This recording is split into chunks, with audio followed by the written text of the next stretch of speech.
Good evening. Welcome everyone. Well zooming everyone. How are your aggregates? That's good.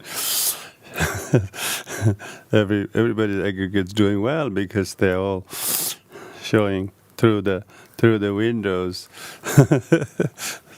Thank you very much, everyone joining us. Take a couple moments to settle yourself and gather your thoughts and secure the space and have a very positive attitudes and purpose and execution of that in the time that we'll spend. And of course, you are entitled to do that all the time. Also, not just not just because I lend you the battery or something.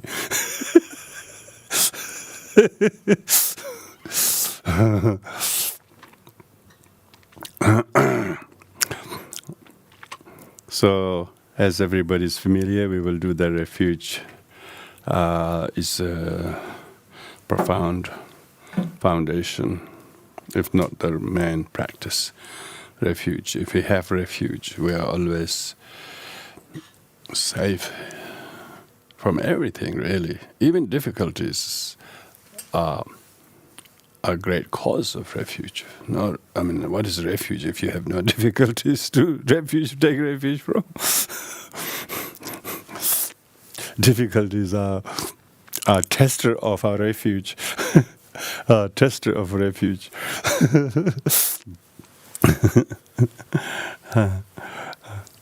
When we have refuge, the difficulties are object of our compassion, if it's sentient being, object of skillfulness, if it's things we need to handle differently, and it helps us to reconstitute our mind. And so when we do refuge, it's a very profound practice. It can't be just quick formality at the beginning, as if you have to do the main thing later. The whole session is refuge. If possible, whole life should be filled with refuge. When we take refuge, I say, as long as I live, we don't want to have refuge being on and refuge off.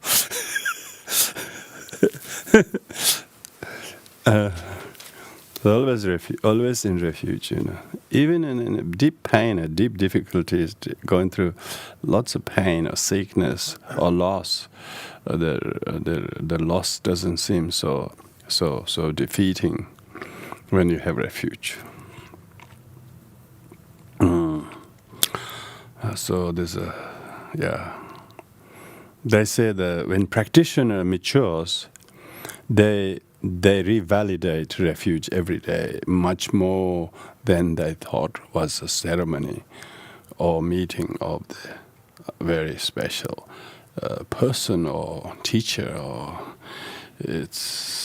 Those are gone, those are no longer there, but still your refuge becomes many more times revalidated, more and more precious. It's a preciousness of the refuge is inestimable. It's inestimable.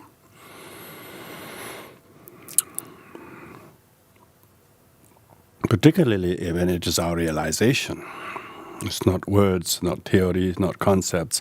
When we realize those help of the words and concepts, that we actually are able to deepen our realization to the extent of shifting so much in us that weren't moving, going away, or that weren't sitting well with you. When you have refuge, these difficulties becomes unsurmountable, useful, and so as long as our existence is warranted, it is to surmount and overcome those fears and test our refuge to overcome those fears.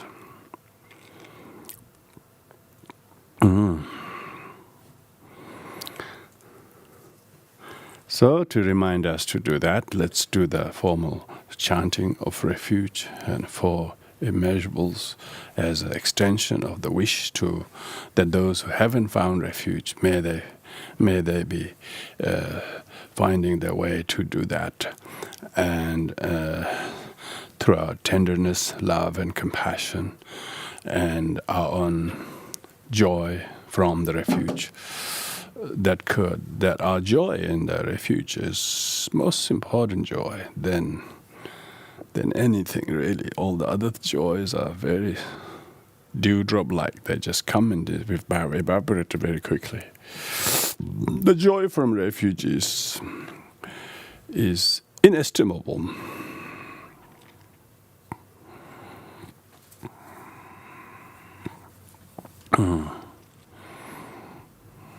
Just sometimes you can meditate on the inestimable virtues of being in refuge. It's very good meditation. Our refuge prayer is just a feeder of that meditation.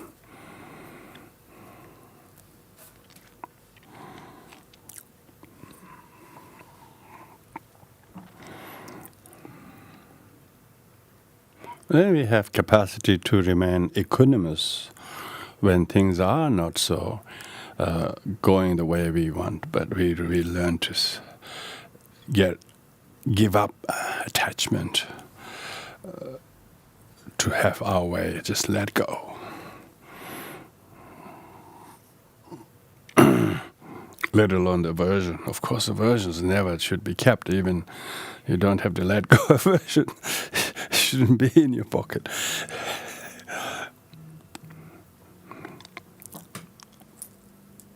But still people think they have some reason to stay angry, as if they've been wronged so bad that they have to stay angry a bit longer.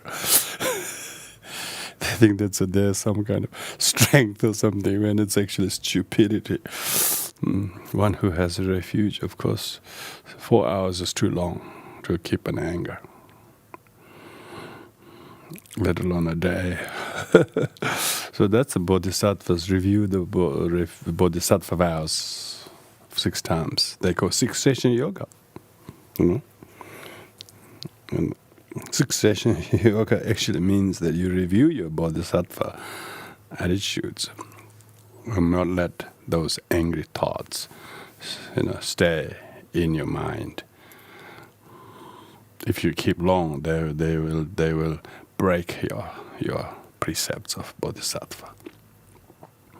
So safeguarding the Bodhisattva vow is refuge, Don't think the Bodhisattva vow is higher than refuge. Refuge, some beginner's practice down the road. It's a refuge safeguards the Bodhisattva vows, even Vajrayana vows, even.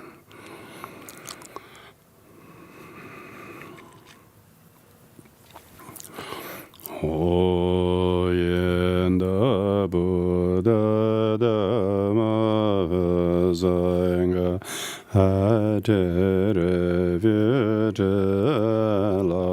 Dhamma Bhavaja Ayevandala Ajare Buddha Vajrabe and Abu Dhamma Sangha Ajare Vijala Dhamma Bhavaja Ayevandala Ajare Buddha Vajrabe and Abu Dhamma Sangha Ajare Vijala Dhamma Bhavaja Ayevandala Ajare Buddha Vajrabe.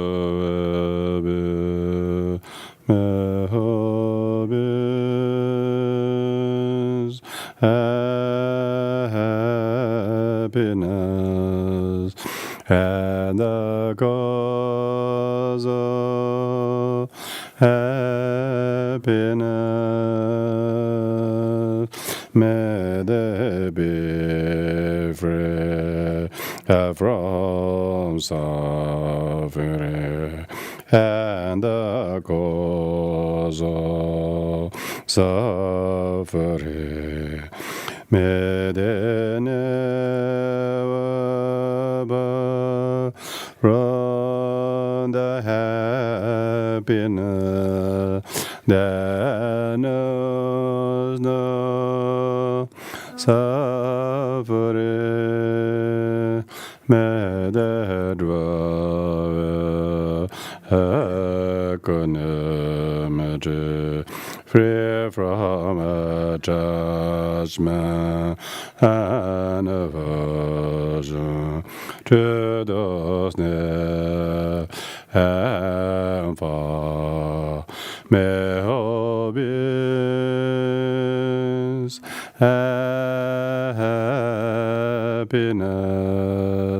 and the cause of happiness. May they be free from suffering, and the cause of suffering. May they never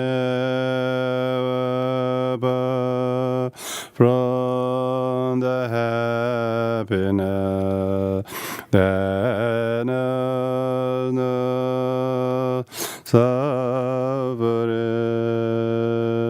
May they dwell equanimity, free from attachment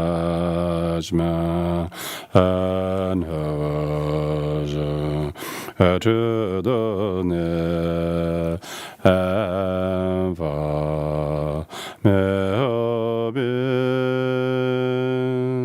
happiness, and the cause of happiness. May they be free from suffering, and the cause of suffering. May they never from the happiness that knows no suffering. May they dwell equanimity, free from attachment and aversion to those near and far, according to the intelligence and predisposition of it. Where the yurchen and dharma Ogrelo Hagom Virgo.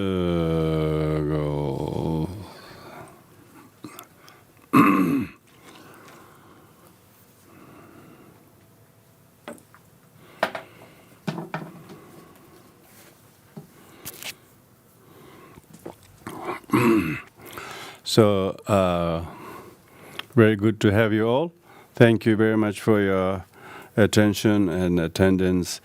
We are becoming a regular group of friends who have karmic bond and fondness to give our time to understand by listening and then reflecting and then comparing those notes in our life situations.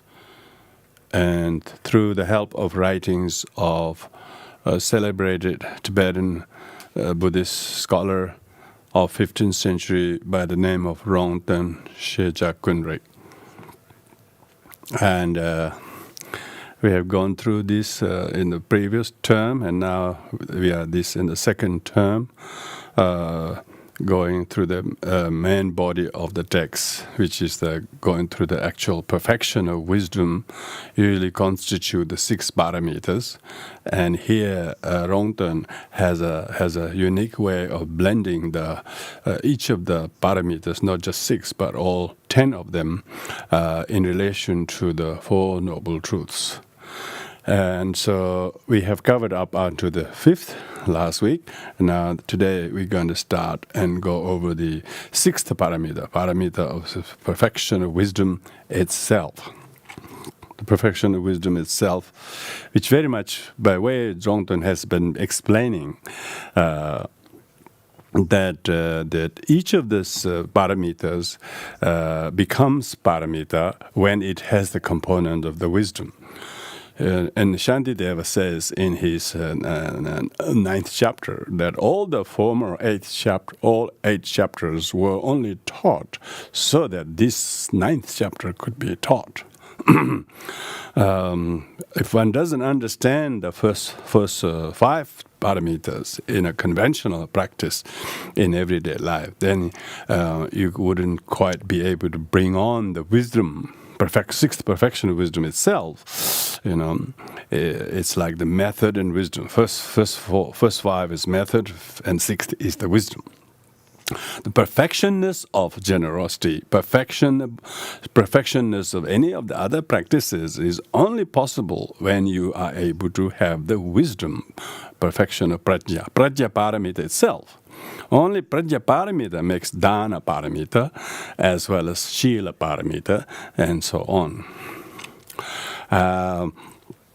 So we're going to go over the 6th. A little bit makes it easier in the way he talked to understand and fathom. And he's actually not very deep, goes not in great length on that explaining the perfection of wisdom itself, because it's largely made to understand quite well in each of those first 5 perfections by saying how important it is to practice each of the practice, like dana paramita, without any attachment to the receiver or the giving, or let alone the giver, that oneself is, that one needs to see the interpenetrative coordination, that the subject, object, and activities are all mutually inclusive, not exclusive. So the self who's practiced generosity is not independently generous, even if he empties his wallet.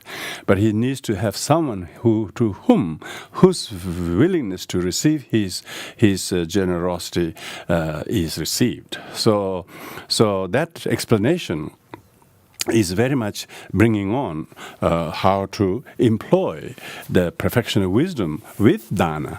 And so otherwise, the likelihood of having all the 32 impure forms of generosity can harm people, which majority of people are doing so. They are all generous. We see generosity so much. Abundance of generosity is not the problem. It's the kind of setbacks of generosity being mixed with poisons of attachment to who you give to, attachment to material that you give, and attachment, poison of intention with which one give, and then what one seeks to get in return. All of these things traps both the recipient and the giver, and highly benefiting in long term by the generosity, but mutually trapped and harmed.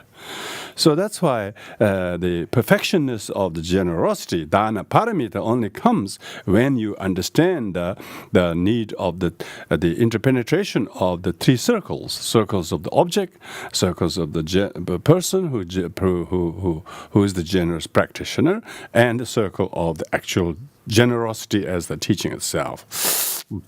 So you can never sort of think that we understood this adequately, because you have to have lots of merit and wisdom that actually not only understand it when you listen to it, but understand it when you're thinking thoroughly subsequently, and then understand it actually through meditation.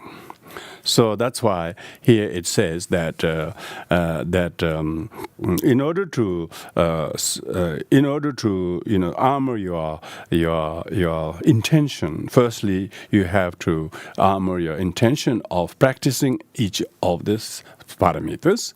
So here with the sixth paramita, the armoring of intention, that you need to be therefore keenly determined to the perfection of wisdom itself, more than the first Dana Paramita, or Shila Paramita, or Shanti Paramita, or Virya Paramita, or Dhyana Paramita. You realize all of these are blind. All of this generosity is blind if you don't have the eye of the wisdom. Many people practice generosity, but their generosity became blind in terms of, instead of helping, it harmed the recipient and the giver, both due to mutual kind of a poisonous mind, because both lacked eyes. You wouldn't believe how many people have found themselves in trouble because they both practice impure generosity. Impure generosity meaning it's not that it was impure on the surface, but they have all kinds of hidden agendas, and they never knew was poison. They never knew the food they were first serving was full of poison. And then most people are feeding each other poisonous food. They give a nice ring, something, nice ring to somebody. And then a couple of years ago, afterwards, the person wants the ring back.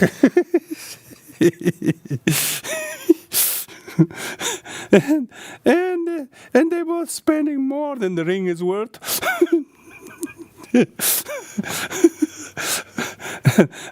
So all this blind generosity, blindly receiving, blindly giving, and of course the ring itself is very, very poisonous.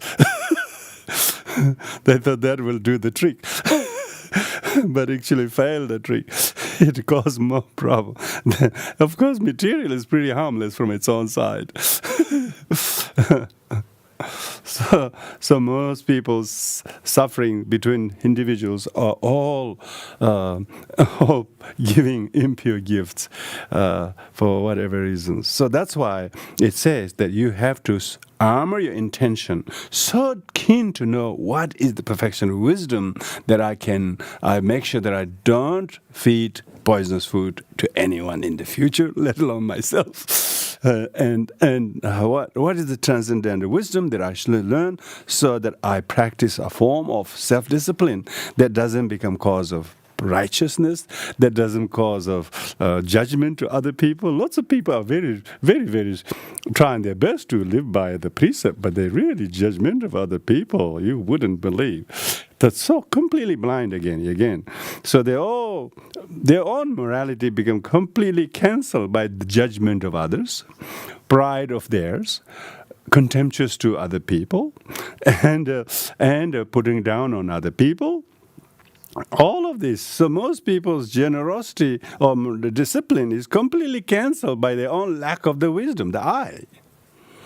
So that's why we need to show this amazing, it says, Shirchin and Dumba, that your keenness to perfection of wisdom should be like the earth. Should be like the earth. It is indispensable. Without earth, there is no ground to put your feet on. You can't say I'm practicing generosity or discipline of any of that unless you have the transcendent wisdom discerning mind. So you have to have a good aptitude to understand perfection of wisdom, Shijin and Dumba. So that determination is earth-like. So that's and then your meditation on the perfection of wisdom. So because you're so determined to learn perfection wisdom by listening, by reading, or by discussing, so that's the determination that our effort tonight, for instance, could be we want to really learn the role of perfection wisdom for that we can understand and be listening and reading.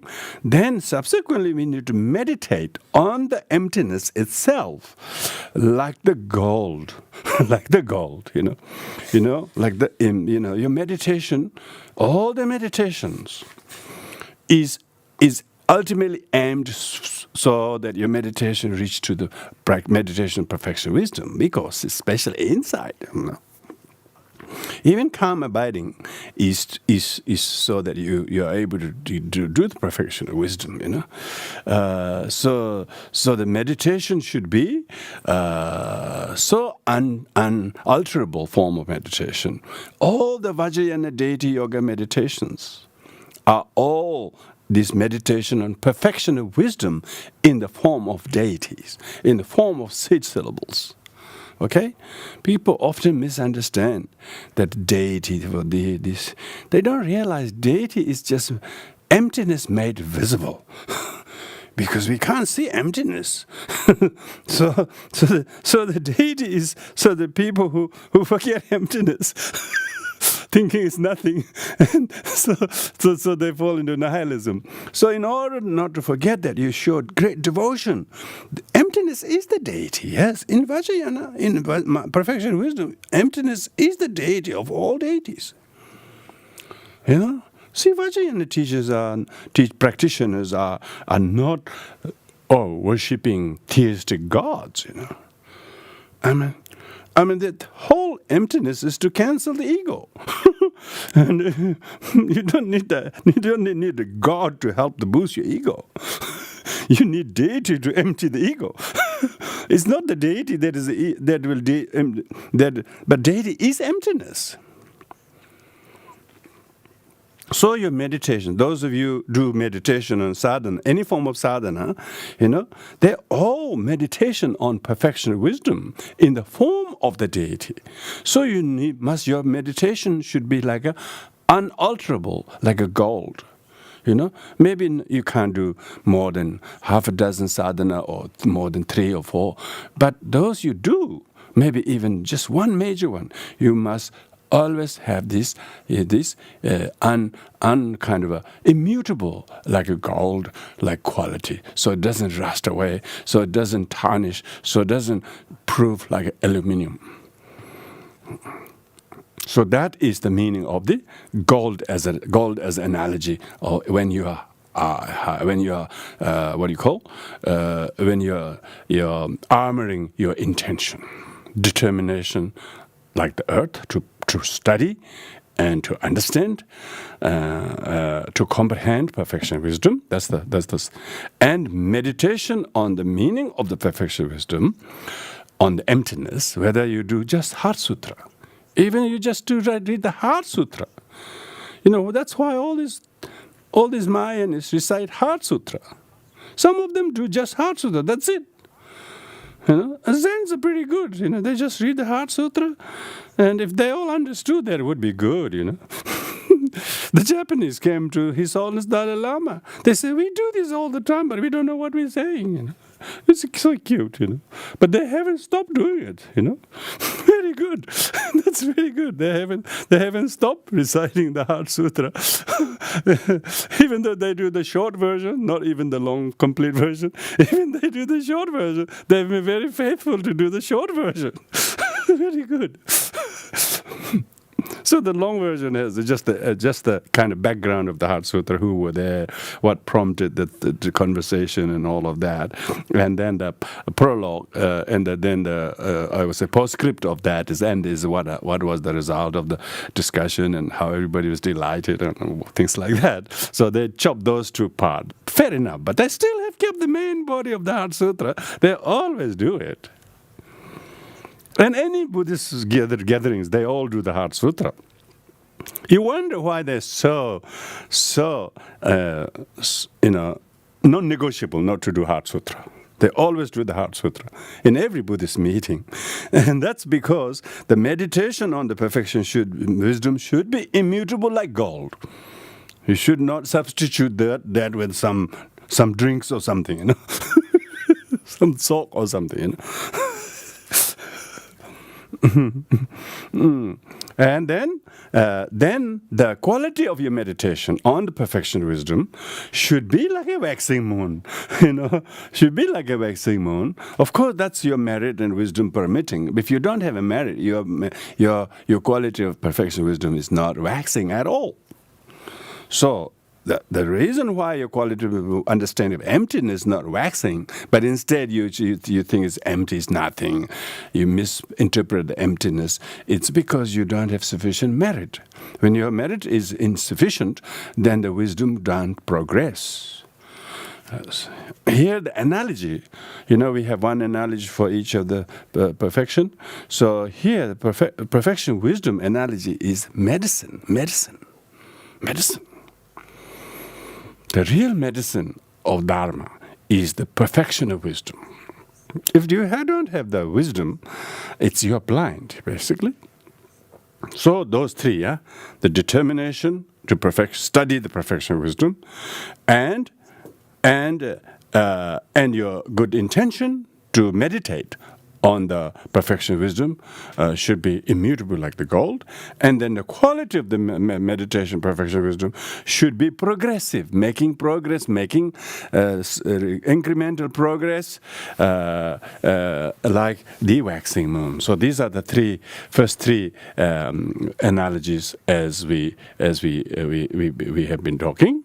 And then implementation, application of the perfection, wisdom, and understanding of these in everything you do. Even when you're practicing, say, patience. When you're practicing patience, you shouldn't show wariness as if you really don't want to be patient, but you just give it a go because you have to do it. You really wish don't have to do so many times. So people do if they're practicing patience with that kind of attitude, it lacks the fire. It lacks the fire of velocity with determination. Application of the perfection wisdom should be there. You have to implement the perfection wisdom with each practice, not just at the end. With the generosity or patience itself, you have to do it with understanding. The understanding of emptiness as you employ. Yeah? Yeah, so that's when you apply, it says in Tibetan, when you apply the perfection wisdom, it should, and when you do the meditation, it should be like burning the fire. Fire is the fourth analogy. Fire is the analogy of application, engaging bodhicitta. So your practice of perfection wisdom should be implementing with whatever you're doing.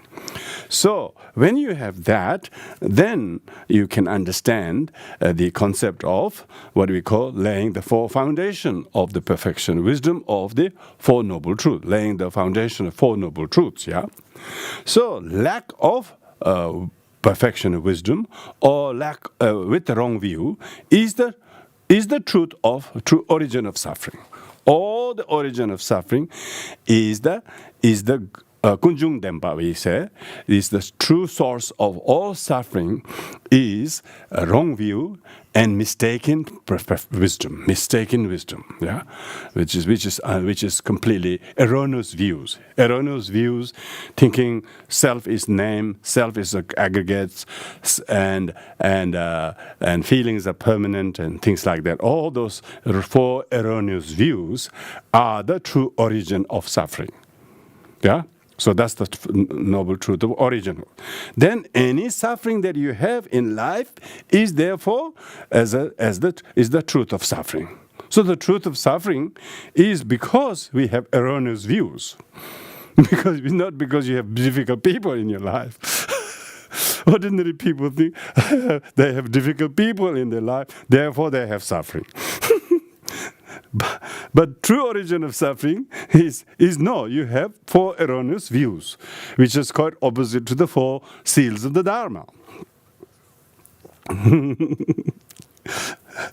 So, true origin of suffering is four erroneous views. In Tibetan, we go Sherab Chalba. Sherab Chalba means erroneous wisdom.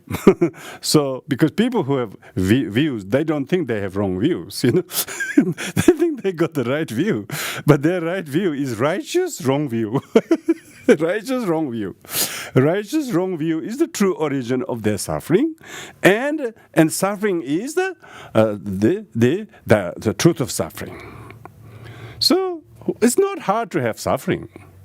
You don't need a broken leg, or you don't have to be poverty. You don't have to be destitute. You don't have to have lost everything in your life. You just have erroneous views. You have erroneous views. You're a fit member of samsara. Everybody get membership. If you have erroneous views, you are a member of samsara. You don't have to be poor. You don't have to have lost your country. You don't have to be jobless. You don't have to abandon your parents or whatever. These are just periphery. These are just periphery sufferings. These are suffering of karma, not of the true origin. True origin of suffering is one's karma and afflictions together create the true origin of suffering. And that is your erroneous views. And your truth of suffering is because of that. So the truth of the path is the perfection of wisdom. Truth of the path is comprehension, meditation, and implementation of the perfection of wisdom. And truth of cessation is when you have completely become free of the sorrow.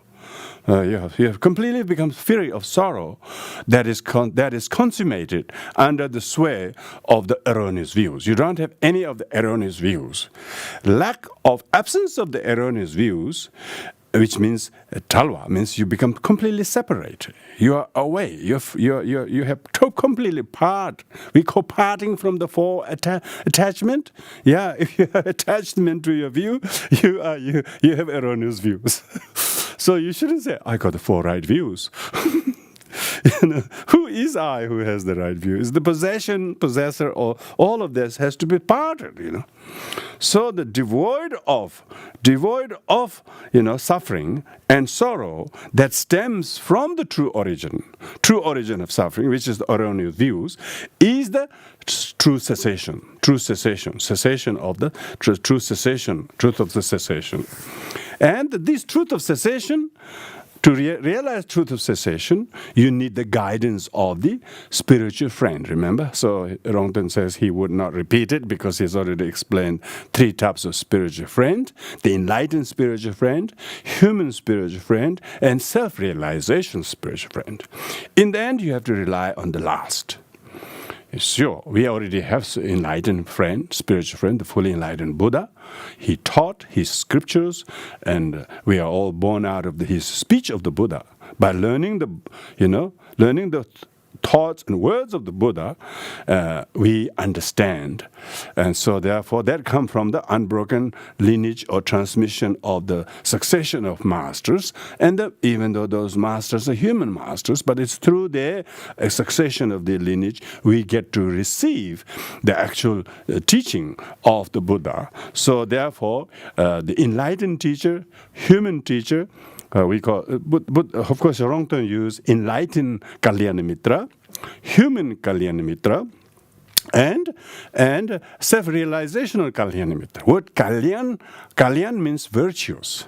Mitra means friend, So enlightened, virtuous friend is the Buddha only. There's not many one, not many. There's only one. There's only been one. That's why Buddha is very rare. And not only is rare, but excellent among all the rarest. There are many things that are rare too, don't get me wrong. Rabbit horn is very rare. So, but if you find a rabbit hen, what do you do? It's just a unique thing you have, but nobody. But it doesn't mean anything. It's just strange but true things. Strange but true, it exists, but got no use. But Buddha is rare, excellent, goncho, very, very rare to find the gem, So by relying on the rare spiritual, enlightened spiritual friend, and who has blessed the countless generation from 2,600 years ago till today, every single generation, there have been amazing luminaries up till today. The devotion and inspiration of the Buddha has not abated, but has increased. So that is the living oral transmission of the lineage, human teachers, human Kalyana Mitra, succession lineage. And that unbroken transmission, lineage of the human unbroken transmission has delivered us these teachings, and that by listening to it, meditating on it, and studying it, and hopefully implementing to the best of our ability, you will gain self-realization. Rang Rigpe Geweshenyen, meaning that you have to, in ultimately you have to realize you have to have realize. Lungtang Tokpa means you rely on the scripture, but in order to gain the realizational dharma. The realizational dharma is called Rang Rigpe Geweshenyen. Yeah, so you need to develop that realization, yeah? And this is why each of us having the kind of commitment that we have to study and read and meditate on this, you're gaining a slight little shift, emotional tone, and changing your narrative of your life. And all things are changing because you're having realizational. People say the benefit of Dharma, how it's helping. It's because they themselves are realizing. And Buddhists always say, it's you have to see yourself, Buddha says, I've simply shown you the way, and it totally depends on your own ability to witness, realize, and see. Yeah? Buddha himself said, I simply show you the way. I can't wash your things with holy water or remove things with the holy hand or transfer my knowledge, give my DNA, Buddha's DNA to you and have a little bit of relic put here and then all our mind become Buddha's mind. There's no such thing,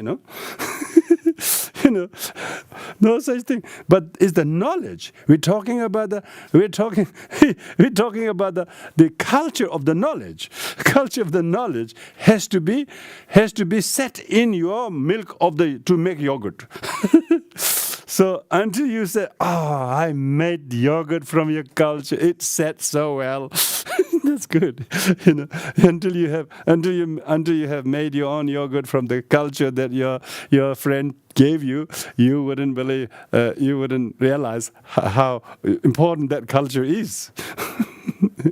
You always have to go to Woolies. You always have to queue up to buy yogurt. No, now you don't. Now you can homemade yogurt because you have realized the recipe, and you not only know the recipe, but you have implemented the recipe, and it's better than what even they made. It's very good. Wait until you validate through your experience that Dharma. That validated in Buddhism. We have one subject called pramana. Pramana means proof, So it means the logic is it requires proof, Proof. And that proof is what you call you have direct perception proof, you have inferential validation of proof, but most importantly, self-realization of proof, Self-realization of proof, Even you and I brought all the proofs, all the evidence, all before, but if the judge is not convinced, your proof is not proof. So he has to be validated. He has to validate your all the proof you bring, So here in this case, Buddhism, you have to validate the authenticity of Dharma through your own self-validation. So that validation is amazingly what we call self-realization. Then you actually know the Four Noble Truths. Then you really know the Four Noble Truths because you are now seeing the truth. The truth is not seen by ordinary people. They don't see the truth. They see the untrue things as true.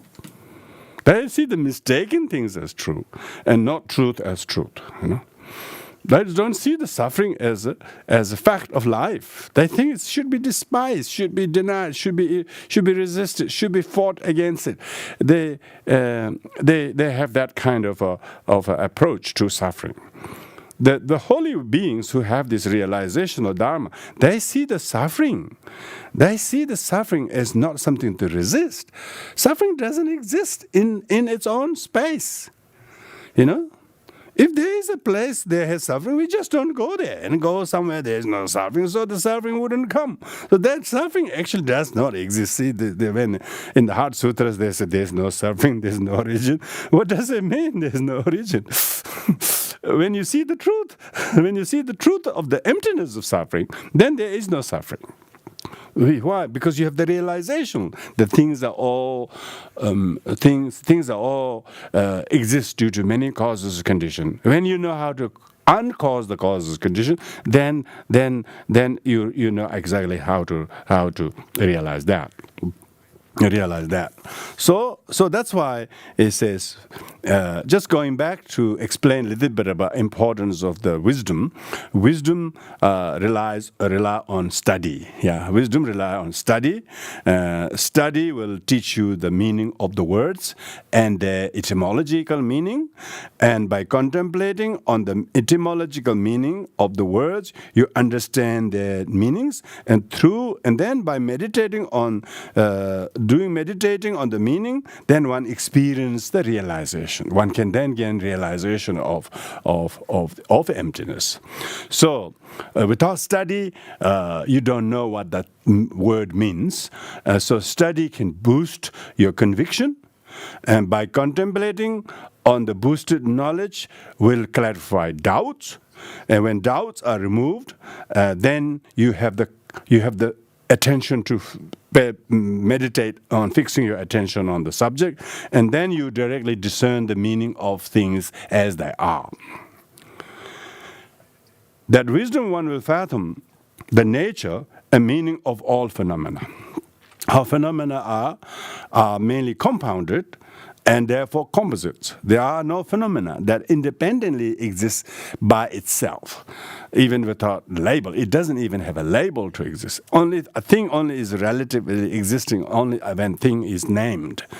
And no phenomena has a name from its own side. It has to be named by a thing, named by some, such as we. We have to name, When we label a cow is cow, But when we don't distinguish cow from ox, they're both a cow. You have to check what warrants to give the one cow name ox and one ox another cow. So what does it? So you have to say what is the meaning of the ox? Ox has hump. Ox has distinctive biological features, so you try to find them out.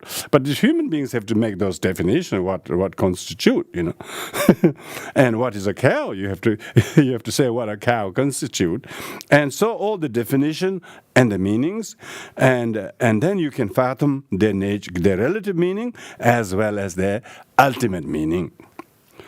And also, without the imputation. Without the imputation, even if you have imputation called cow, but you don't just put the word cow to the cup. You can, but it doesn't become cow, So you have to put the label of the cow to an object. Otherwise, the imputation itself is not independently cow. So it needs something else to label to. The labeling base and label are not identical. Yet is the labeler and the label and labeling base are all mutually inclusive to make the word and its meaning to stick with the conventional object. So of conventional phenomena such as cow not only need to be cow, but has to be agreed by 4 people or 5 people or whatever to be cow, and then has to have its conventional function. But other than that, the cow itself do not exist. The label from its own side, So when you think cow is a body, the front of the cow is not a cow, tail of the cow is not a cow, So the nipple of the cow is not a cow.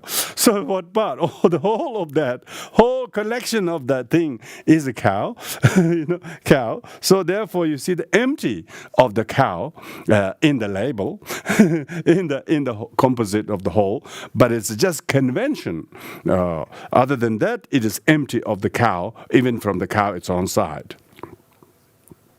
So, this can be best, Rongton says, this can be best understood from the analogy of moon's reflection in water. Yeah, that's what they famously use, because we say form is emptiness, emptiness is form, and so on, don't we? So the moon's reflection has four significant. Moon's reflection has four significant signs. For what are the four significant signs? Firstly, there exists visibly unhindered mere reflection of the moon in the water. Yeah, so that's the quite clear visible reflection of the moon in the water. But that is from the child to the very wise, all can say there is a moon in the water. And if child says there, the wise wouldn't say no, there is no moon. He says, yes, I can see that. He's saying there's a moon's reflection on the water. So that's very important. So moon is undeniably visible. It's visible. It's visible. The moon is visible from a child to a wise in the water. That's the first one. Second sign is, even though the moon's reflection appears, the moon actually has never existed in the water. But who of the two knows, the child and the wise? Child wouldn't be thinking the moon has never existed. Well, he would be just enchanted. There's a moon in the water. Come have a look. And he shows to the mother and everybody. The moon has never existed in the water, you know. So, but the child doesn't think like that. For the child, the moon is in the water, but nobody says, is it the moon or it's a reflection? Because if you make him to think whether it's a moon or reflection, child might say, what is it, mom? Is it a reflection or moon? You know. So then, of course, then you have to go think deeper than the reflection. Then realize that it's not the moon; it's a reflection in the water. Yeah. So. But usually, when we have the perfection wisdom, usually, for instance, when you see someone is aggressive, we think he's aggressive. Like the child. Oh, he's aggressive to me, of course. He's not aggressive to himself. He's aggressive to me, straight away alarms and aggressive to me. But the second is the aggression really doesn't exist in the person. But nobody thinks like that. Oh, aggression doesn't exist in the person. Aggression is a projection of one who says, I am being aggressed. Yeah. So that's the second. If we can do the second, pretty good, you know. Oh, you know. So if he can say, oh, he's not aggressive to me, you know, it's my own, you know, thinking that he's aggressive to me makes him aggressive to me. Then most people don't think this way. Most people still remain like a child. There is aggression. He's aggressive to me. Let alone the third or fourth level. Even the second level, most people aren't willing to take steps. Thirdly, the appearance of the moon and non-existent nature of the moon are mutually inclusive. Mutually inclusive. But mutually inclusive. The reflection of the moon and the non-existence of the moon are mutually inclusive because the appearance of the moon you can't deny, but the non-existence of the moon in the water is you can't say there is no moon in the water, but there is an appearance of the moon. But that is now does not, however, say the moon actually exists in the water. Moon doesn't exist in the water. So this third level, this kind of, when we talk about perfection wisdom, you need to see the different levels of discernment that you go through. These four levels, yeah. And the fourth one is to check whether the moon can actually exist in the water or not, moon can fit in the water or not, particularly if you have the modern knowledge of the world, how big the moon is, what nature is, and so on. And then because in the Abhidharma it gives us some examples. Fourthly, the size of the moon is 50 league or something. He says it's irradiate, cool radiance, and has the quality of dispelling darkness. These are the characteristics of moon. Does any of these characters exist in the world? Particularly say the moon that you're seeing in the water is just your cup, your drink of water, your cup of water in the cup. If you're seeing that, would the moon ever fit in that? There's no way the moon can ever fit in there. Yeah, so almost impossible. There's no. It's almost impossible for the moon to be in the water. Yeah, this is very, very, very important. Let alone the moon, the ability for the moon to shine when it is full moon. There's no ability whatever. Even maybe there's a little reflection coming from the moon's reflection, but nothing like the actual moon has. So this means the moon is by nature empty in the water. But yet it appears from the ordinary child, from the wise, they can all say the moon, there is moon in the water.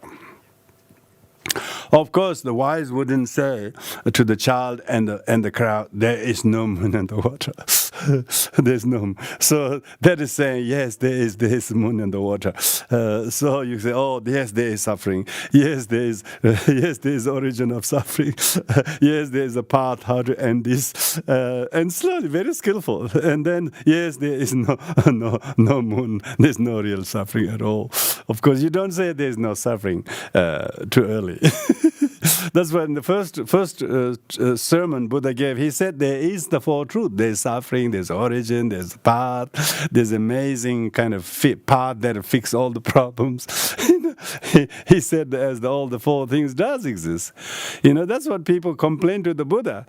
In the first phase of his teaching, he said there is. Then in the second phase, he says there is nothing. So most people get confused, Most people get confused. So, because when Buddha is talking to the child like sentient beings, he says there is a moon in the water. Because he can't go against the perception of the ordinary folks,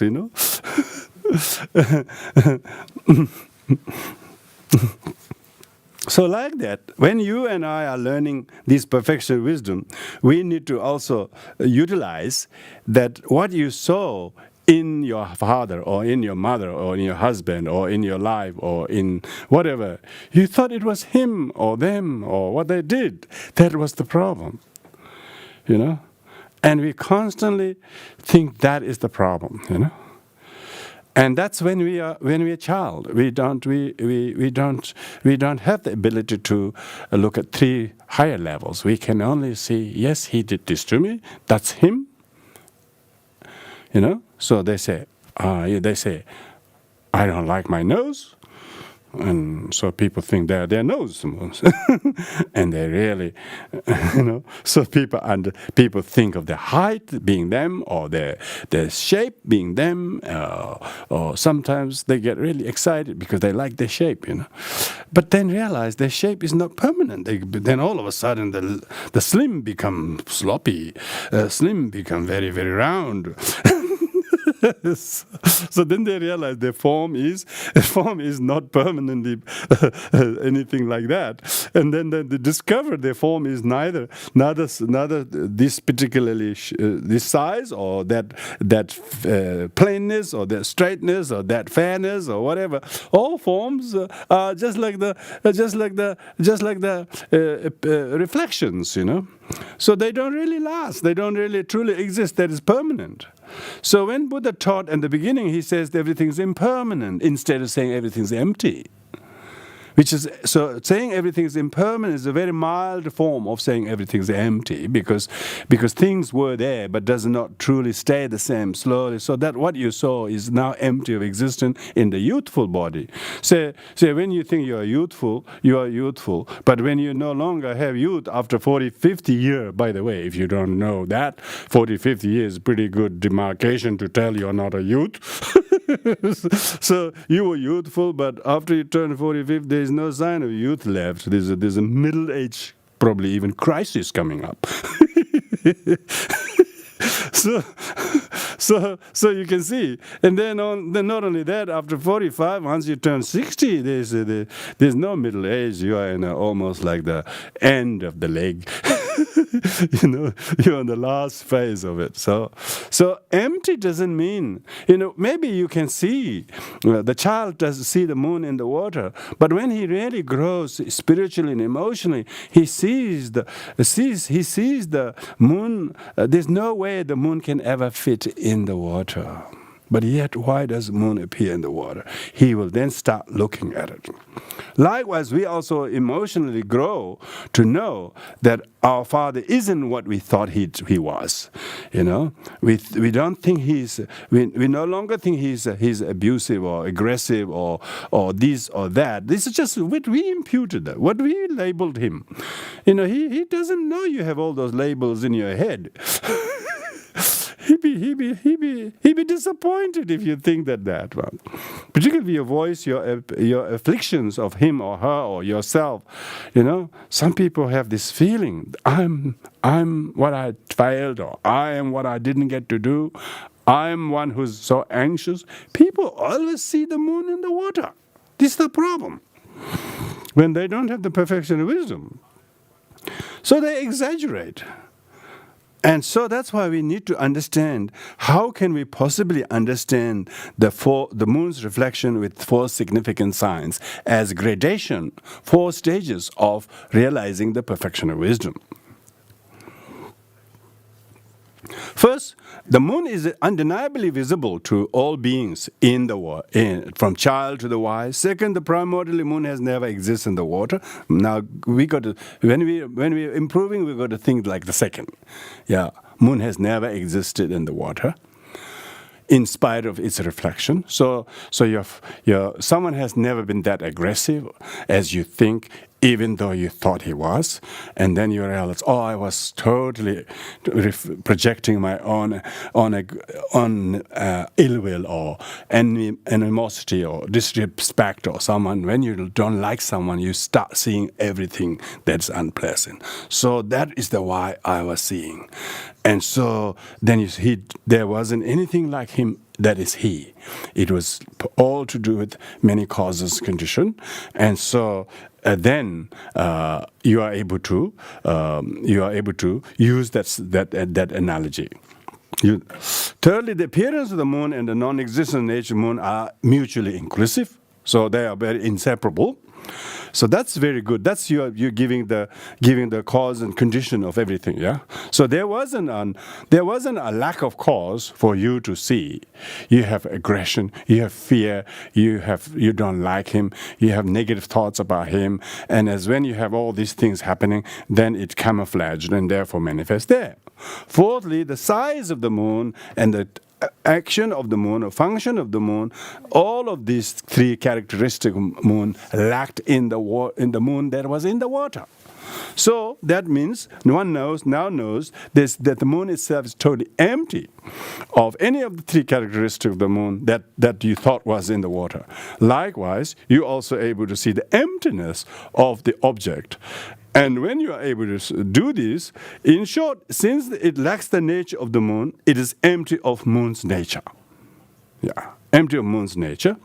These can be known also from the nature of the reflection in the mirror. If you don't understand in the moon's reflection, you can also look at the mirror in the reflection of your face or object in the mirror, or for that matter, all the Zoom people, Zoom people we call it. You got a label now.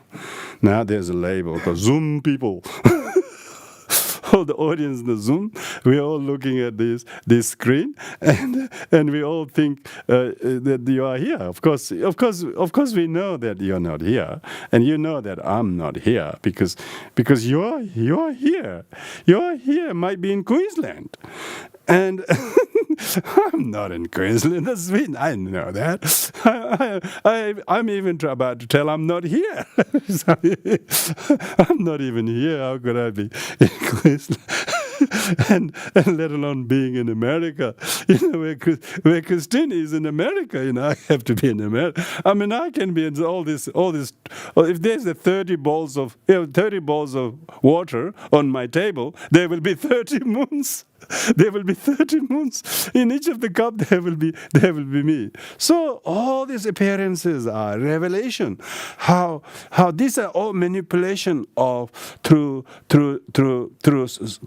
elements, because science and all the Zoom is a science is amazingly able to use matter and vibration of images and through air. You need NBN. If there's no NBN, there is no you, no me, that I can speak, you can listen. So it's not me or you that is talking and listening. It's NBN doing the magical work. But NBN itself doesn't do anything unless we have the right causes, condition, meeting number. And so the modern scientific kind of gadgets are all very good example of the interdependent origination, the lack of inherent independent truly existing. Like the moon would not appear on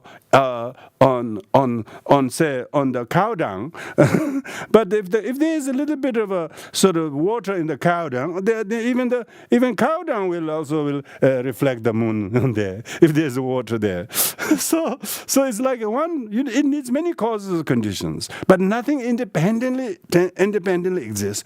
This is very helpful. Therefore, we realize everything is interdependently existing, but nothing exists independent by itself. The mere images, in the very moment when the reflection appears, it has never existed as it appears. So you have to say, so even you saw something, it has not really existed in the object from its independent of your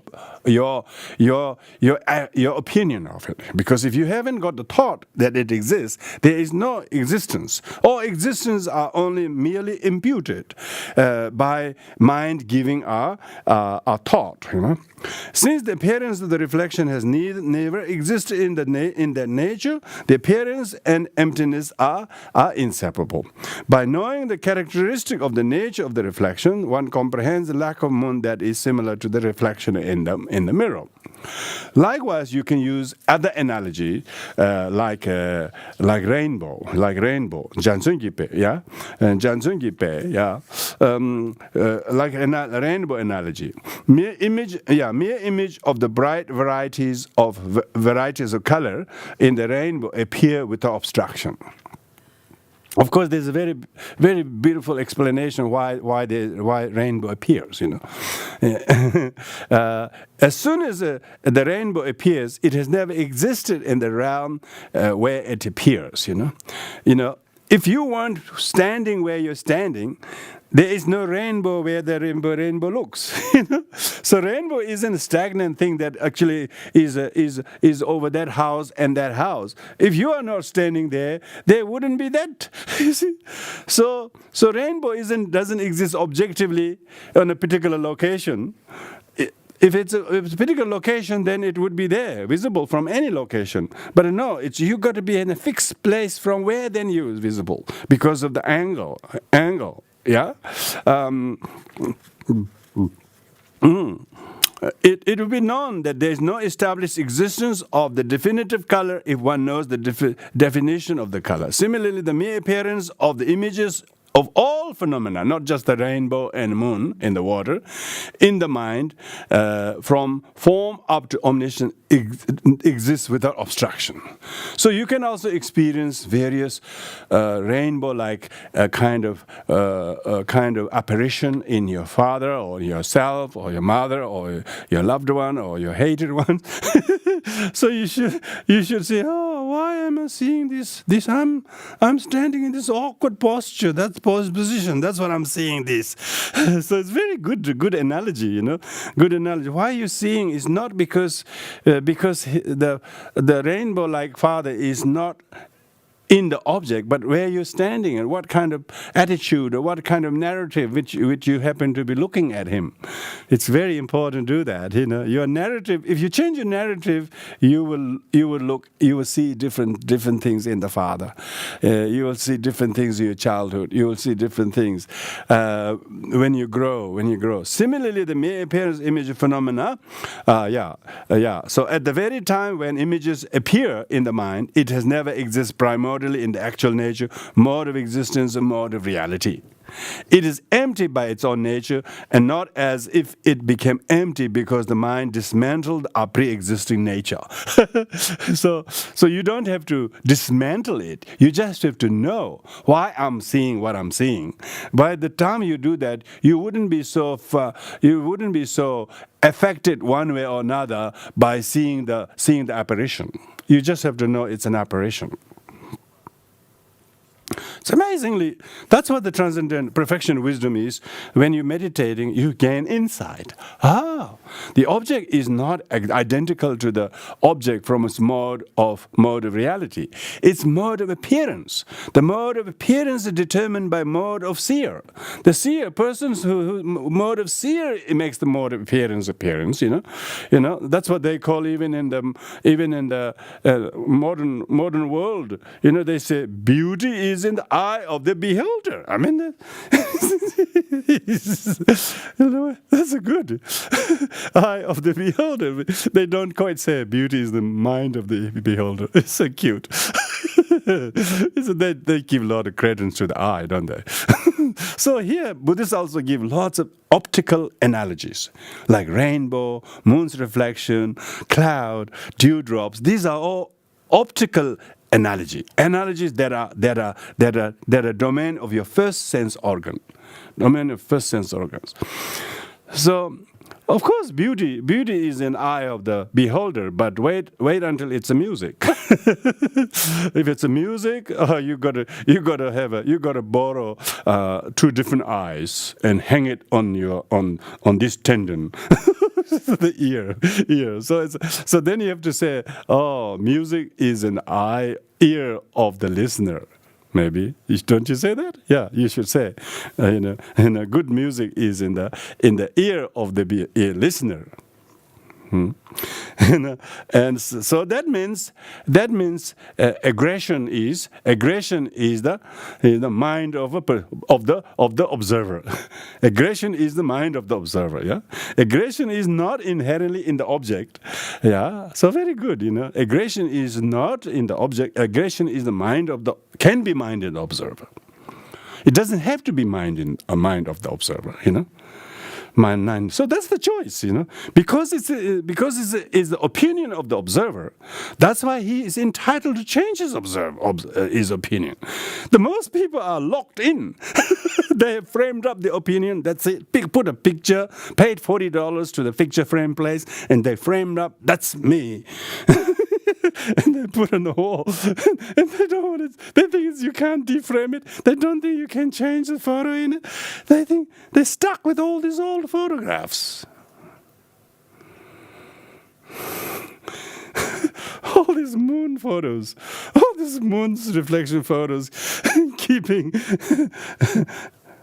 stuck. That's why people suffering comes from. They think what they remember, or what they saw, what they heard is real. That's what Buddha said. Don't believe everything you hear. You know, in the Kalama Sutra, it says many things. But people are so naive. As soon as they hear someone say something, someone do something, they think that's it. That's his opinion. And this is his opinion from where he's standing. If he was here, it's in my space, he wouldn't see that. That's his disadvantage, because he chose to stand there. He doesn't want to change his position, and therefore he couldn't see any different angle. He doesn't know there's 360 degrees. He thinks there's only 1 degree from where he sees, and that's it. He's stuck there. If it became new emptiness after mentally meditating on emptiness on something, as if it was real there, and then it's empty because so after mentally meditating on emptiness on something that previously existed, then emptiness would appear as if it's mentally fabricated. It would become the mind, that the mind meditating on emptiness has criticized the nature of existing phenomena. It's not like that. Wisdom discerning mind don't criticize conventional reality. It says there is a moon. Yeah, I agree to the child. Yes, I can see. But we want those who argue it is the real moon itself. Of course, they feel offended. That's why they can't handle emptiness, because they think emptiness is so off-putting, that there is nothing. But we are saying that there is no moon. We're saying there is no moon like the appearance. There is an appearance. Appearance and reality is two different things. We're not saying the fire is not burning. And you don't say the fire is not burning, and if you say put your hands in the fire, you will feel burn, We're not quite there yet to not have fire not burning your hand. So but of course that's why we do say that thinking that the moon is is water is like a fire that's burning. Don't put hand in it. Most people are not putting their hand in the fire, but they are grasping to appearance as real. Grasping to appearance as real is like burning your hand too many times. It's not as graphic and as putting your hand in the fire. But in the long term, emotionally, it's worse than putting hands in the fire. At least if you put your hands in the fire, the first time, maybe you got burned. But second time, you will never put. Only if all appearance like fire would be good, we just grasp it, it burned us, we used to scream, and then we would never grasp to appearance next time. That would be good, don't you think? See, we don't realize how the appearance is so. It's like it lures you, it entraps you without knowing it's a fire. Sentient beings are always burning in the fire of appearance, grasping to the fire as truly existing. Therefore, the mind meditating on emptiness mind meditating on emptiness will become wrong view, and it will not become cause of attaining liberation. If that's the case, that's what Aryadeva says. With the wrong view, nirvana cannot be attained. Tathagata have stated this. Yeah. So wrong view does not achieve you to attain enlightenment. So that's why, since emptiness will be fabricated by the mind, it will not become the unsullied meaning of reality. Therefore, perfection wisdom says that the emptiness is not something you tell people and then expect them to know. So therefore, it's inexpressible. Of course, I'm not expressing anything here.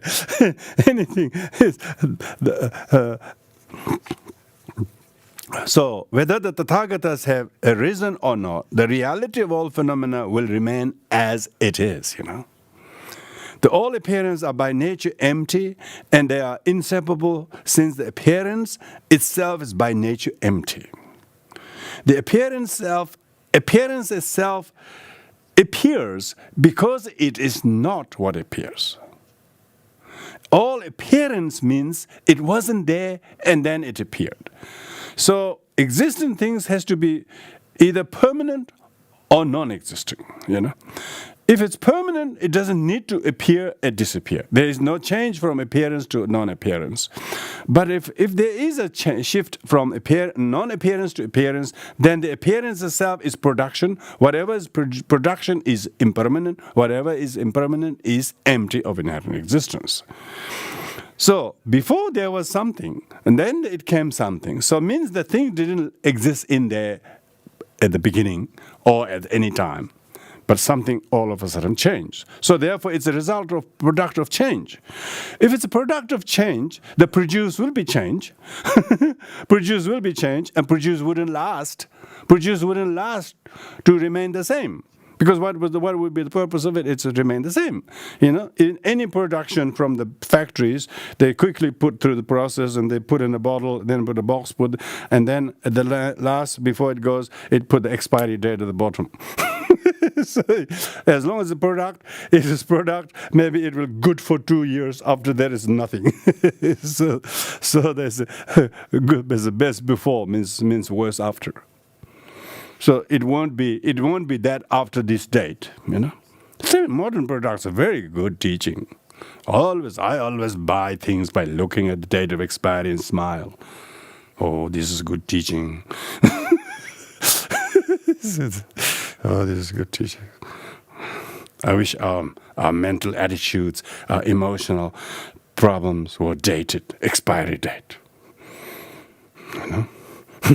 You can upgrade. You can upgrade the expiry date. If it's 2 months, you make it 1 month. Very good. If it's 1 month, make it 2 weeks. See, that's when you understand perfection wisdom. You can reduce the duration. You can reduce the duration. How short they last. They're very fleeting. All things are very fleeting, particularly beauty. The gorgeous man is just a fleeting gorgeous man. After that, he's become. You didn't realize. You didn't see the control freak guy in the gorgeous man. When the gorgeous man become control freak, then you realize how fleeting the gorgeous man is. You see? So like that. So everything's like that. You don't get disappointed because that's nature of the thing. It's not because he's like that. It's because nature of things are like that. Everything does not exist at all. So what's your problem? Thank goodness, no problem. There's no problem that truly exists, by the way. So there's also no problem. That's you, or that is you are. So be careful. Be kind to yourself. There's no real problem. Why are you so hard on yourself? Don't think it's you. But they're only good. They're only good when you are switching your mind to be good. But if your mind is thinking elsewhere, your mind is not occupied by the goodness of the object, and then some other object takes over. You think he's good? You think he's not good.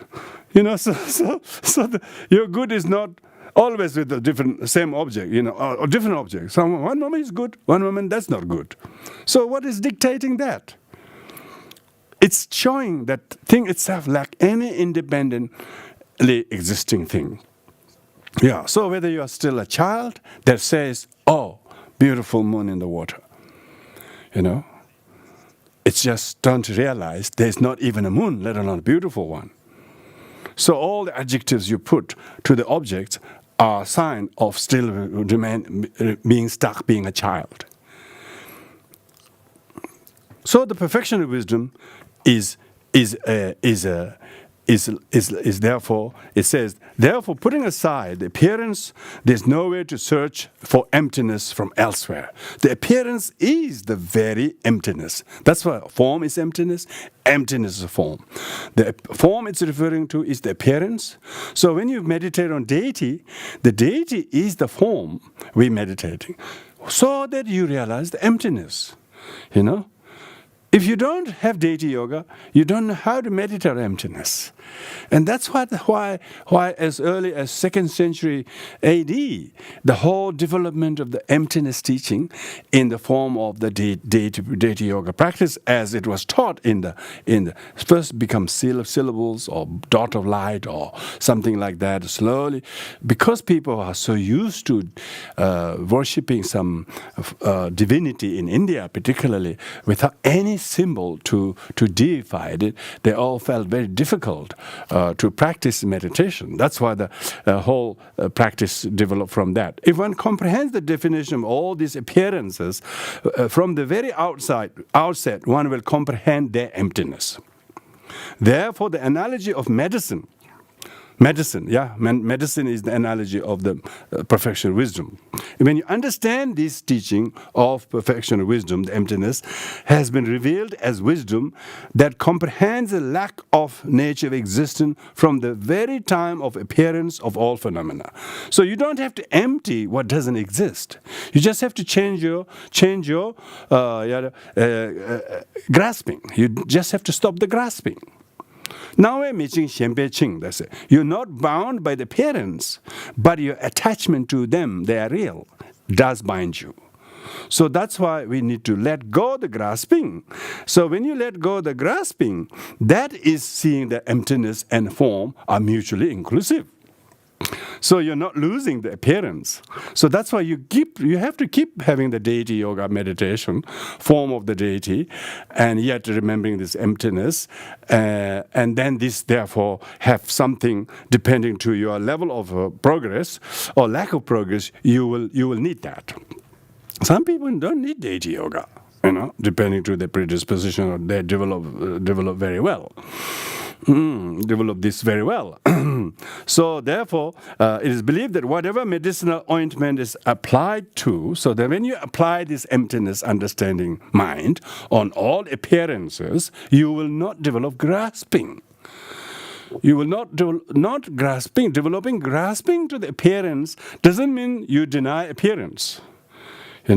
That's why form is not other than emptiness. Emptiness is not other than form. That's why that fourfold statement in the Heart Sutra is very important. So, therefore, it is believed that whatever medicinal ointment applied to it transforms into medicine. That is the medicine. Perfection of wisdom is the medicine. Buddha said Dharma is the medicine, Buddha is the doctor, and Sangha is the nurses and companions to make you to digest and take the medicine. This is referring to that medicine. Medicine of wisdom that we apply. Similarly, by merely knowing this instruction of the perfection of wisdom, one will transform one into Buddha. So you become awake. Then the whole idea of emptiness being like Avalokiteshvara or Vajrayogini, whatever deity you may, they are all Buddha. They're all Buddha. Just different forms and colors and male and female, wrathful, peaceful. They are only used as a skillful device to attract the mind of the beholder. The mind of the beholder. Amazing. So it's all due to skillful dispensation enlightenment. It is like the excellent Majjhita medicine. Majjhita medicine. Majjhita medicine. I don't know what this is, Majjhita. It's a Sanskrit word, Majjhita. Unlike other medicine, to whichever sickness these medicines apply to, it will cure. It's like a panacea. So we're talking about panacea, a medicine that cures all diseases. There's no medicine for old, young, and not like that. This will cure everybody's disease. In the same way, the instruction of perfection of wisdom is the most excellent instruction. Whoever hears it will open the heart, and they will say, wow. They will have a lot of ahs. All the ah meditation comes from ah means no, oh no, oh no. Because There are 26 R's in the Heart Sutra. 26 no's. No this, no that, no this, no that. No there, no here, no you, no me, no active. So there are 26, Somebody studied and then he was counting all the no's, and then he's wondering what these 26 no's are. He was looking for numerical symbolism of no 26. And I would say, no, even 26. I would tell him, no, even 26 exists, okay? Don't get too carried away. There's even no 26 that truly exists, so don't you worry about the 26. It just happened to be 26. There is no. This is like the Western academics are so cute, They really want to find why there's 26. And in all the Indian, I don't know how many commentaries there are, or that many Tibetans, nobody have ever questioned 26 no's. And he's a very good Buddhologist, so he knows his material. But he raised, why there's 26? He said he couldn't find why there's 26. but he didn't realize it's all the no's was to prove there's nothing, including 26. He didn't get that, but it's quite good academically, quite an interesting, valid way of looking at it, because usually you read it, you don't bother to count how many no's there are and whether that correspond to any of the some kind of esoteric meaning of the perfection of wisdom. It's amazing. And it is believed that whatever material the gold transmuting elixir is applied to, it will transform all into gold. Yeah? So when you understand the emptiness, then whoever hears this instruction, perfection, wisdom, and fathoms and contemplate, they will attain Buddhahood. It is for this purpose all of the first paramitas were taught.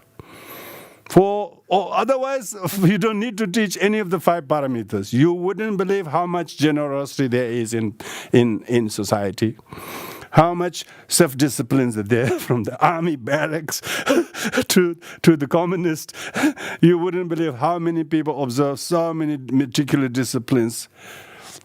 You wouldn't believe how patient people are just to get this ball to the other side of the field. You wouldn't believe.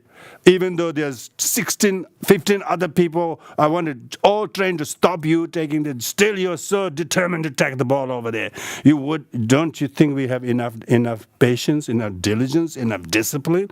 People wake up 4 in the morning, train 3 hours in the pool in the middle of the winter, and then they do that 4 or 5 times a day, and they still got a lot of injuries, but still going, pack the lunch, take a lot of eat cold food, go there. You don't teach us there's no shortage of discipline, no shortage of enthusiasm, generosity. Oh, you wouldn't believe how much funding there is in sport. Oh, federal government is very generous for sporting things. You wouldn't have all this benefactors, sponsorship for people to do those diligent things. We have no shortage of any of those 5, including attention, mindfulness. Mindfulness to achieve your goal, to achieve your target. You wouldn't believe how people walk on rope. And their body is usually not willing to do anything, but they walk on rope. That's pretty mindful. All the 5 perfection paramitas exist without the eye. So that's why it said this, without the 6th one, we are indeed blind. So therefore we need to make sure all this able-bodied sports, all this athletics in the world, we need to make sure they all have the wisdom.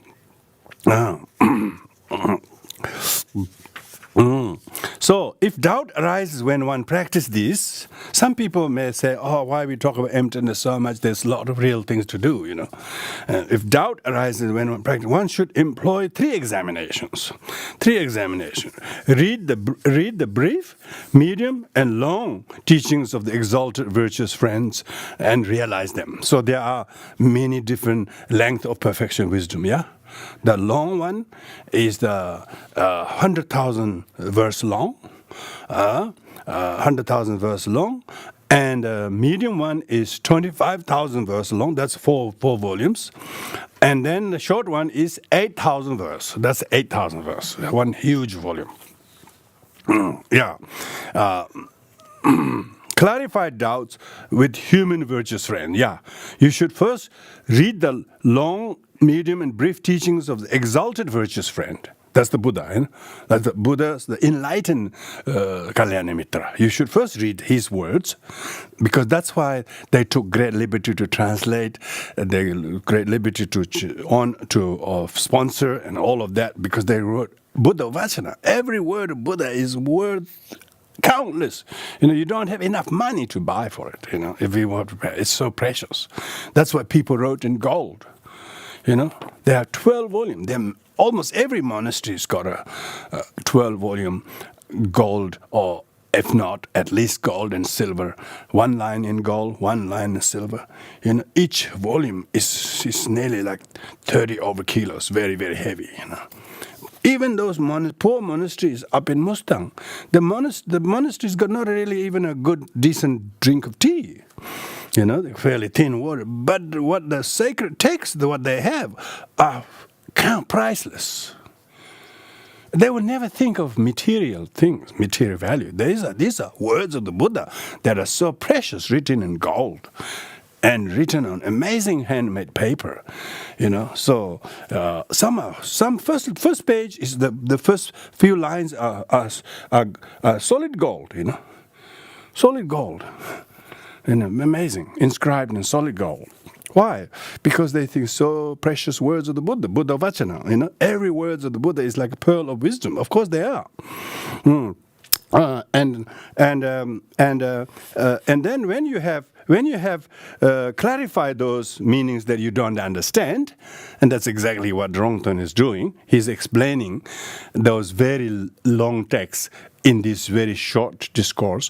He has put these clarified doubts with human virtuous friend, having carried out successful investigation by reading and listening and investigating in your own mind with the self-realizing virtuous friend. Now you use your own virtuous friend in you, the realization, the comprehension, the good comprehension. You couldn't believe how many people are thinking.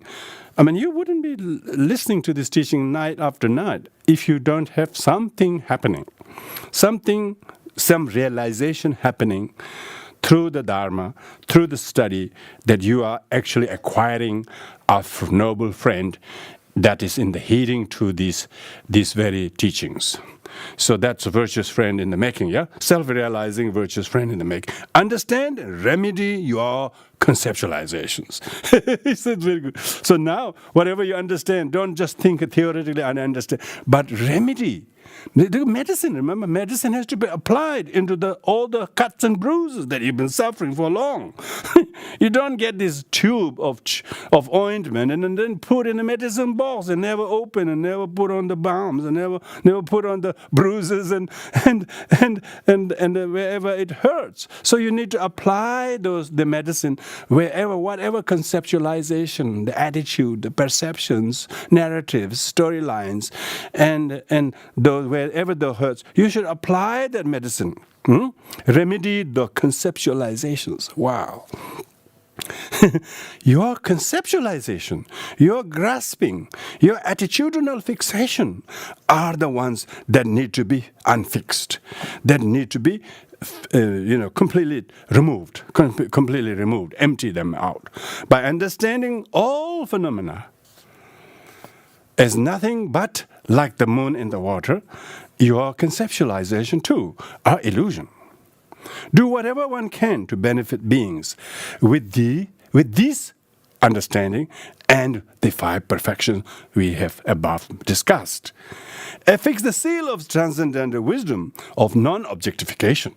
Yeah, whatever each of the 5 perfections you practice, you always do so with non-objectification, which means not grasping to the object or the action that you employed in the name of perfection wisdom. Even perfection wisdom is not to be objectified.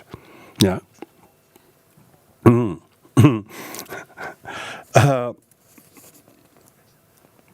don't even say there's a moon. Practice the non-duality of the true truth. This is relative and ultimate truth. Yeah, so don't put the relative and ultimate truth as against each other. So practice the non-duality of ultimate relative truth. Employ the generation of enlightenment thought. Generation of enlightenment thought was the armoring the bodhicitta motivation. Yeah, so you need to use these perfection wisdom, including with the armoring of your intention, as mentioned before. Employ the generation bodhicitta as the preliminary and at the conclusion and dedication of merits for the sake of sentient beings, so that they too can remedy their conceptualization. So pass the culture down. Pass the culture to other people. By the way, this ointment really works. Do you want to get this ointment? You got quite a lot of conceptualization, don't you? So pass to those who have conceptualizations. By doing this, the meaning of perfection will be realized in this life. Yeah, you will realize in this life. Tampa, this is Pat Tampa. Tampa has said, even those who are very idle will not remain in cycle of existence no more than 3 lifetimes if they comprehend this. It's amazing. So amazing sort of what you call encouragement. That likelihood of oneself destroying the root of samsara is good because you are able to comprehend what constitute perfection of wisdom. So that's why the medicine like application of the perfection of wisdom is the path. And then when you employ the perfection of wisdom, medicine like, then it will recover you from all the sorrows and suffering and not remain in samsara more than 3 lifetimes. So that means it's the truth of cessation. So, to do this, you need to practice the duo of method and wisdom, as we discussed before, by having the realization of the non-objectification of the 3 circles, object, subject. One does not abide in the extremes of cycle of existence, sees with compassion, also does not abide in the extremes of peace of nirvana. So that's why you are able to combine the method and wisdom. And then the last is the how to engage in the 4 practices. So how to engage in the 4 practices. The armored practice, the armored intention, armored bodhicitta is the 3 including the determination, intention, extraordinary intention is the armored intention. So that's practice is armored practice. Armored practice is making sure the bodhicitta intention is there, as exemplified by the first 3 analogies. And your engagement of perfection wisdom, the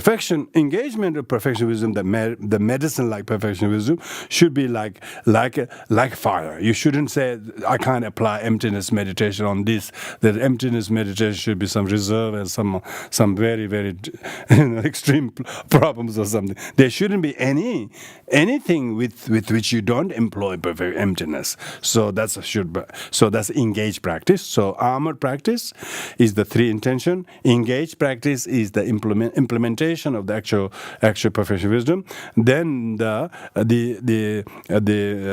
meritorious practice is accumulation merit and wisdom by means of practice of method and wisdom.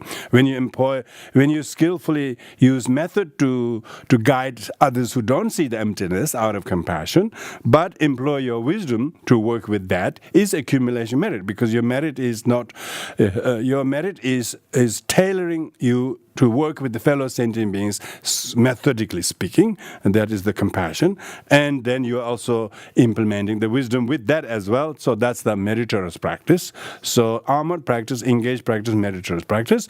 And then the fourth one is the renunciation practice. Renunciation practice is one should be free from the four wrong conceptions, which we talked about in the previous sessions.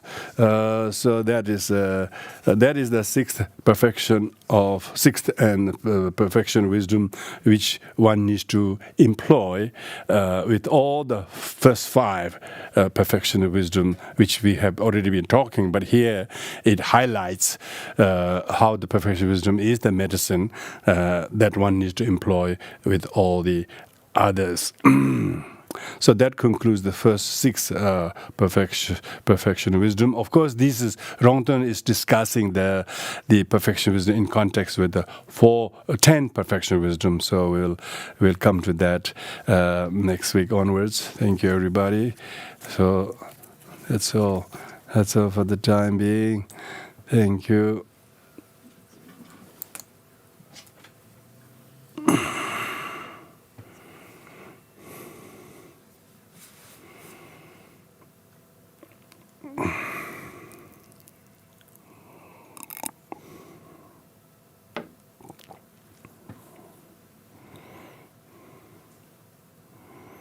Okay, so we're going to conclude here with the dedication of merits. I'm sure there's a lot of conceptualization for which we would dedicate this.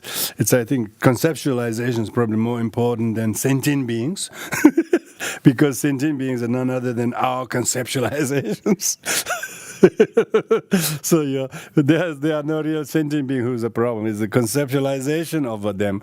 But then we need to meditate. Oh, thank you very much.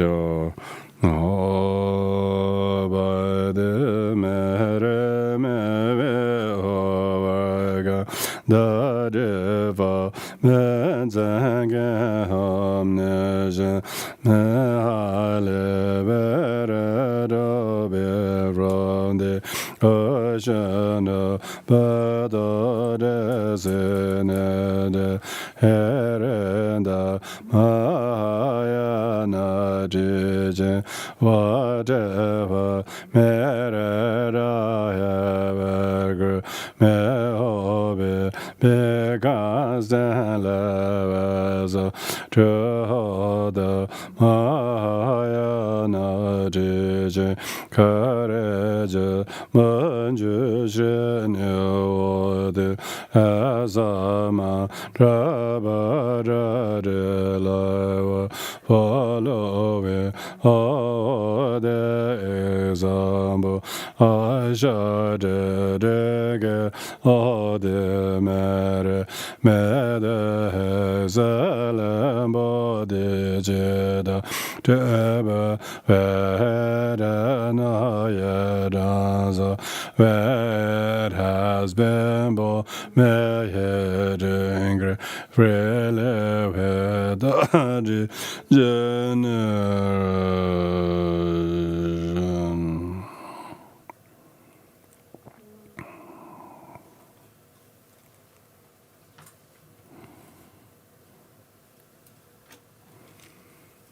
Thank you, everyone. Thank you. Welcome.